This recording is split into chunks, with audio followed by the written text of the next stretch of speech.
October 18, 1976. Kingston, Jamaica wasn't just a city, it was a war zone. The island was locked under a nationwide state of emergency. Armed political factions battled street by street, section by section. Helicopters hovered over the shantytowns, spotlighting the curfew-bound avenues. Jamaica was a geopolitical pressure cooker about to explode. And Oswald Williams, he was 50 years old. He wasn't a pop star with shiny suits or corporate sponsors. He was a Rasta outlawed drumbeats of the African diaspora and dragged them from the forgotten hills of Wareika into the heart of modern music. Without him, there is no ska. There is no Rocksteady. There is no Bob Marley. There is no reggae. The official police record was issued within hours. It was clean, concise, and definitive: fatal motor vehicle accident. A routine crash on a slippery road. Case closed. Except, no one in the Rastafarian community believed it. Within 48 hours of his death, conflicting eyewitness accounts began filtering through the music underground. Witnesses claimed Ossie didn't die in a vehicle collision on a quiet highway at all. They claimed he was crushed during a sudden, violent stampede inside the National Arena. Others whispered something far more sinister, that in an election year marked by political assassinations and covert CIA operations, one of Jamaica's most influential cultural unifiers had been systematically silenced. To understand why Count Ossie's death provoked such widespread suspicion, you must first understand the seismic footprint he left on global culture. Before the world learned the name Bob Marley, before Kingston sound systems exported dancehall culture to New York and London, Rastafarians in Jamaica were hunted. Their music was banned, their communities raided, their drums confiscated and destroyed by colonial authorities who viewed African. He preserved ancient West African polyrhythms, traditions known as buru and kumina. He modernized them, paired them with American jazz horns, and forced the Jamaican establishment to listen. When he slapped his drums on the landmark 1959 hit "Oh Carolina," he didn't just record a song.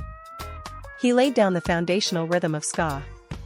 He built the musical DNA of an entire nation. In this 60-minute definitive documentary, we are dissecting the life, legacy, and spiritual heartland of St. Thomas, explore his legendary Rasta commune on Wareika Hill, break down the musical genius behind his 3-LP masterpiece Grounation, and examine his family, lifestyle, and true culture. 1976 to answer the question Jamaica has been asking for half a century: was Count Ossie the victim of a tragic accident, or a target of political warfare? Hit that like button, subscribe, and let's journey up to Wareika Hill. This is the story of Count Ossie. In March 1926, in the eastern parish of St. Thomas, Oswald Williams was born into a landscape haunted by history. St. Thomas was not just another agricultural district in colonial Jamaica, it was a sacred sanctuary of African survival. 60 years before Ossie's birth, colonial tyranny. When the British Army crushed the uprising, they burned villages, but they could not destroy the spirit of resistance. Agitated toward the burgeoning Rastafari movement, inspired by the teachings of Marcus Garvey and the 1930 coronation of Emperor Haile Selassie I in Ethiopia. This is the smallest, highest-pitched drum, played with extreme dexterity using fingers and palms. Unlike the bass and fund, the repeater player does not play a fixed pattern. The repeater solos, improvises, and speaks. It mimics human conversation, crying out, praying, and leading the chant. Count Ossie was a master of the repeater. When he played, the drum didn't just chant for hours. This was the sacred tradition Count Ossie inherited in the 1940s. But Ossie's destiny was not just to keep this rhythm in the hills, it was to take it to the world. By the late 1940s, Oswald Williams moved from rural St. Thomas to Kingston. But he didn't settle in the chaotic downtown shantytowns of Trenchtown or Tivoli Gardens. Instead, he went up. Ossie established a Rastafarian commune at Renwick Lodge, positioned on the lower slopes of Wareika Hill. Geography mattered. In the 1950s, Kingston was ruled by colonial laws and social prejudice. Rastafarians were viewed as outcasts, lunatics, and criminals. The rugged sanctuary of lime tree groves, limestone caves, and natural springs. From this vantage point, Ossie could look down over the entire city of Kingston and the Caribbean Sea. It was here that he built a self-sustaining community centered around agricultural living, spiritual reasoning, and non-stop drumming. What began as a spiritual retreat quickly morphed into the most radical musical academy in the Caribbean. Word spread among Kingston's top session musicians, trained at the prestigious Alpha Boys School, that up on Wareika Hill, Count Ossie had created something extraordinary. Night after night, musicians would hike up the winding trails of Wareika, carrying their brass instruments, guitars, and saxophones into the hills. Consider the names that frequented Ossie's camp: Don Drummond, the tragic genius of the trombone; Rico Rodriguez, the pioneering brass master; Tommy McCook, saxophonist and arranger; Ernest Ranglin, jazz guitar innovator. These were elite musicians trained in American bebop and big band swing. But when they sat in Ossie's circle, they stripped away Western formal constraints. Ossie taught them to ground their horn lines in the ancient African rhythms of the fund and repeater. This mountain jam session was the exact crucible where the foundational members of the Scatolites first developed their revolutionary collective sound. Despite the musical brilliance emerging from Wareika, mainstream Jamaican society refused to hire Rastafarian performers. High society venues like the Ward Theatre had strict policies forbidding Rastafarians from entering, let alone performing on stage. It took a fearless iconoclast to break that barrier: Margarita Mahfoud. Margarita Mahfoud was a celebrity dancer of Lebanese Jamaican descent who was utterly captivated by the raw energy of Count Ossie's drumming troupe. In late 1959, she was booked to headline a major showcase organized by popular talent promoter Veer Johns Jr. at the Carib Theatre. Margarita issued a radical ultimatum to the promoters: "If Count Ossie and his drummers do not back me on stage, I will not dance." The promoter relented. Count Ossie and his drummers walked onto the stage of the Carib Theatre in front of an elite, middle-class Kingston audience that had been conditioned to fear them. The drummers began to play. Margarita danced. The crowd, initially frozen in shock, drumming had smashed through the doors of polite society. The taboo was broken. Studio producers realized that this music wasn't noise, it was gold. In late 1959, eccentric young producer Prince Buster brought a vocal trio called the Folks Brothers into Federal Recording Studios to record a tune called "Oh Carolina." At the time, Jamaican radio was dominated by American rhythm and blues. Most local recordings simply copied the American shuffle beat. But Prince Buster wanted something different. He drove up to Wareika Hill, loaded Count Ossie and his drumming circle into his vehicle, and brought them straight into the studio. In the studio, Ossie placed his heavy skin drums alongside piano player Owen Gray and bass players. When the tape rolled, Ossie didn't play a standard Western drum kit beat. He laid down a rolling, African bourrou syncopation underneath the R&B piano chord structure. The result was explosive. Released in early 1960, "Oh Carolina" became an absolute sensation across the island. It was the first commercial record in history to feature authentic Rastafarian hand drumming. By fusing African spiritual rhythm with American R&B structure, Count Ossie and Prince Buster had just birthed ska, the first indigenous modern music of Jamaica. Throughout the 1960s, Ossie expanded his group, merging his drummers with saxophonist Cedric M. Brooks and his horn section, the Mystics. Together, they formed the Mystic Revelation of Reggae recognized designed for pop radio. It was a massive cultural manifesto.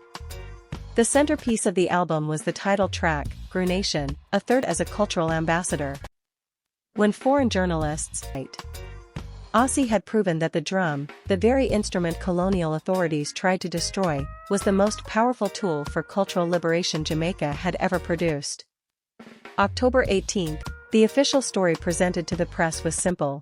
Count Ossie was driving or riding in a vehicle during a heavy rainstorm. Response: right-wing opposition forces, backed by destabilization campaigns linked to foreign intelligence agencies, turned Kingston into a bloody proxy war.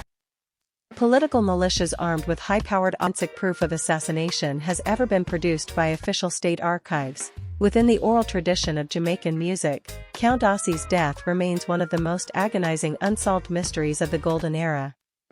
Away from the political chaos of the city, Count Ossie lived a life of deliberate simplicity on Wareika Hill.